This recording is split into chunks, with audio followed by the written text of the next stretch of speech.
Will you choose God's commandments or man's traditions? Since the beginning of time, humanity has been faced with one question. Will you follow God's commandments or man's traditions? As the world races toward its final moments, this question is more important than ever. If God gave the 10 Commandments to be eternal, and if Jesus himself kept the Sabbath, then why do most Christians worship on Sunday instead? Where in the Bible did God change his holy day? If you claim to follow Christ, shouldn't you follow his example? The truth is undeniable. The shift from Sabbath to Sunday was not commanded by Jesus. It was enforced by Emperor Constantine in 321 AD to unite his empire under sun worship. Later, the Catholic Church confirmed the change and claimed full authority over it. Sunday is our mark of authority. The Church is above the Bible, and this transference of Sabbath observance is proof of that authority. Did you hear that? The Catholic Church openly admits that Sunday worship is their invention, not God's command. If Sunday worship is from God, then why does Rome claim it as their own tradition? The Bible warned us, a power would rise that would think to change times and laws. And yet today, billions follow a tradition that has no biblical foundation. In the last days, the world will be divided. Those who obey God's commandments will stand firm. Those who follow the traditions of men will face judgment. Revelation 14:12 is clear. Here is the patience of the saints.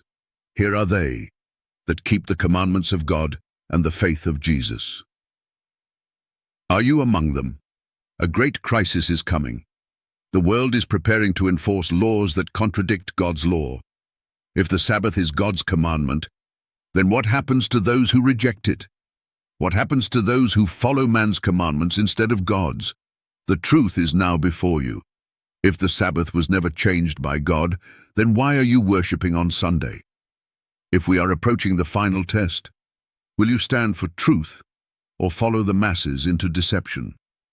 In this powerful video, we expose the historical and biblical facts proving that the Sabbath was never changed by God. Instead, Sunday worship was enforced by Emperor Constantine in 321 AD and later claimed by the Catholic Church as its mark of power. If you believe Sunday is the new Sabbath, prove the Sabbath was abolished. If you can't, then you must ask yourself, who are you really following? Key Bible verses covered. Exodus 20:8-11. The Sabbath commandment remains. Daniel 7:25. A power will think to change times and laws. Revelation 14:7. Worship God before judgment comes. Revelation 14:12. The end-time believers keep the commandments. Revelation 13:16-17. The coming test of loyalty. You have a choice. Will you obey God's commandments, or will you follow man's traditions? The time to decide is now, before it's too late. Subscribe, like and share to spread the truth.